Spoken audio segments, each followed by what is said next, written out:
کا تو سازشی ہے، ہمارے ملک کے خلاف ہے، ہمارے ملک کے خلاف اس نے اعلان جنگ کیا ہے، ہمارے آئین کو پامال کیا ہے، ہماری پارلیمان کو پامال کیا ہے، فوج ہمیں بچائے۔ پھر کہا کپتان نے کہ فوج ہمیں برباد کر رہی ہے، امریکہ بچائے۔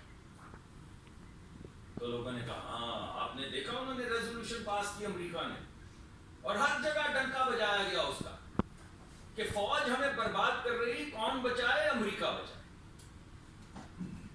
پھر کپتان نے کہا اس اسٹیبلشمنٹ کا قبر تک پیچھا کریں گے، قبر تک پیچھا کریں گے، چھوڑیں گے نہیں۔ لوگوں نے کہا چھوڑیں گے نہیں، 9 مئی کر دیں گے، آگ لگا دیں گے۔ ان جوانوں نے جن نے آپ کے بچوں کے لیے شہادتیں لی ہیں ان کے مجسمے اٹھا اٹھا کے ماریں گے، آگ لگا دیں گے۔ بالکل 9 مئی کر دیں گے، اور ابھی مان بھی گئے۔ ابھی آپ نے انہوں نے دیکھا، انہوں نے بھی بیان دیا کہ ہاں میں نے کہا تھا کہ ذرا اللہ اللہ تھوڑا سا ہی آپ کے سامنے آ گیا 9 مئی کا اللہ اللہ۔ کپتان مانا کہ میں نے کہا تھا۔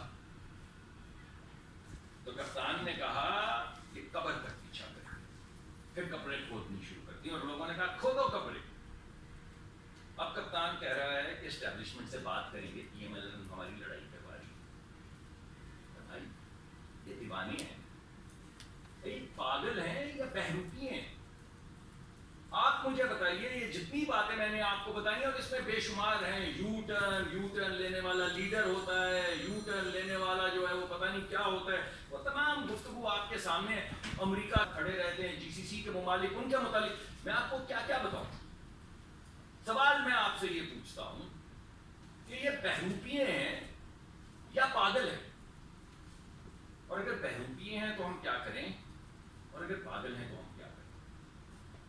کسی بات پہ پیر لگا کے کھڑے تو ہوں تو بات آگے چلے، مگر مقصد جب صرف ملک کو برباد کرنا ہو، مقصد بات کرنا نہ ہو، برباد کرنا ہو، تو پھر آپ ہمیں بتائیے کہ ہم کیا کریں۔ جب کوئی شخص مصر ہو، آپ نے وہ ٹرینڈ دیکھا تھا نا جو پچھلے دنوں چلا تھا کہ کپتان نہیں تو پاکستان نہیں۔ ارے یار کوئی شرم ہو یار، ارے پاکستان ہے تو ہم نے، یہ جو میں آج یہاں بیٹھا ہوں یہ پاکستان ہے، یا آپ جو آج صحافی ہیں یہ پاکستان ہے، یا آج جو ڈاکٹر ہیں، انجینئر ہیں، محنت کش ہیں، کسان ہیں، یہ پاکستان ہے۔ پاکستان ہے تو ہم سب ہیں، کپتان نہیں تو پاکستان نہیں۔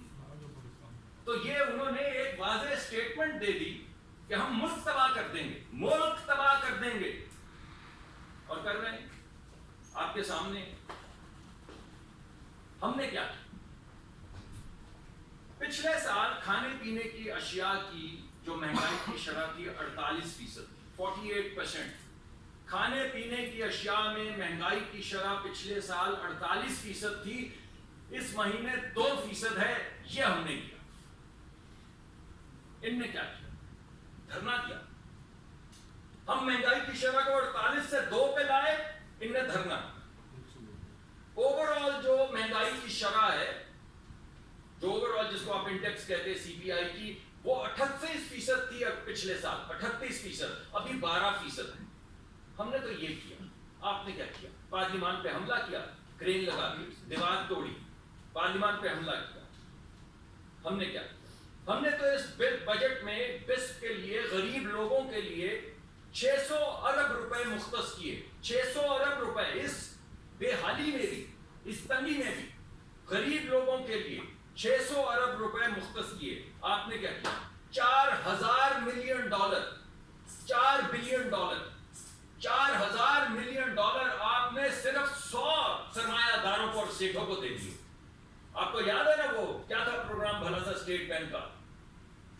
ہم نے تو جیسے میں نے آپ کو بتایا کہ ترقی کے اندر یکسانیت ہونی چاہیے، تو ہمیں پی ایس ڈی پی کے اندر ترقی کے وہ منصوبے رکھنے چاہیے جس میں وہ علاقے جو پیچھے رہ گئے ہیں، جہاں گلی میں کچھ چیز نہیں ہے، اسکول نہیں ہے، ہسپتال نہیں ہے، گلی نہیں ہے، روڈ نہیں ہے، پورٹ نہیں ہے، پانی نہیں ہے، ان چیزوں کو بڑھانے کے لیے ڈیمز کے لیے پیسے رکھے، سڑکوں کے لیے پیسے رکھے۔ اور سڑک کا جادو کیا ہے؟ سڑک کا جادو یہ ہے کہ جہاں سے گزرتی ہے وہاں پہ روزگار لے جاتی ہے۔ تو بلوچستان جائے گی تو کیا ہوگا؟ آپ کے جو چیزیں آتا ہے وہاں 2 نام 2% میں نے کہا کہ کھانے پینے کی اشیاء میں نے کہا آپ کو کہ مہنگائی کی شرح 2% ہوگی۔ آپ نے کہا ہم نہیں مانتے، میں نے کہا ٹھیک ہے میں بھی نہیں مانتا، رہنے دیں۔ آپ مجھے بتائیں کہ پچھلے سال کھانے پینے کی چیزوں میں مہنگائی کی شرح تھی جو وہ وہی ہے. یہ ہے فنڈامنٹل سوال. چلے 2 نہیں ہے 3 ہے, چلے 38 نہیں تھا اس وقت 50 تھا. مگر جو اصل بات میں آپ کے سامنے کہہ رہا ہوں کہ جو چیز پچھلے سال 40-48% تھی, اس وقت بھی تو سرکار نے گنی تھی نا, اس وقت بھی گنتی 48% کی سرکار کی تھی. تو مان لیں اس وقت 60 تھی اور 48 رپورٹ کی گئی, اور مان لیں کہ آج 6 ہے اور 2 رپورٹ کی جا رہی, مگر فرق 60 اور 6 میں آپ کو نظر آ رہا ہے نا, یا 40 اور 2 میں آپ کو نظر آ رہا ہے نا. تو واحد چیز جو میں آپ کے سامنے رکھ رہا ہوں وہ ہے کہ آہستہ آہستہ بدتدریج مہنگائی کی شرح میں کمی آ رہی. That's it. That's it. صرف یہ مقدمہ میں آپ کے سامنے رکھ رہا ہوں. کوئی ہے یہاں پر جسے یہ نہیں معلوم کہ انہوں نے کیا کیا؟ انہوں نے فساد کروایا, ہزاروں لاکھوں شہید کروا دیے, خلافت کو تباہ کر دیا. آج تک ابھی محرم کا سوگ چل رہا ہے, آج تک پوری جو ہماری امہ ہے وہ سوگوار ہے, ماتم گیر ہے.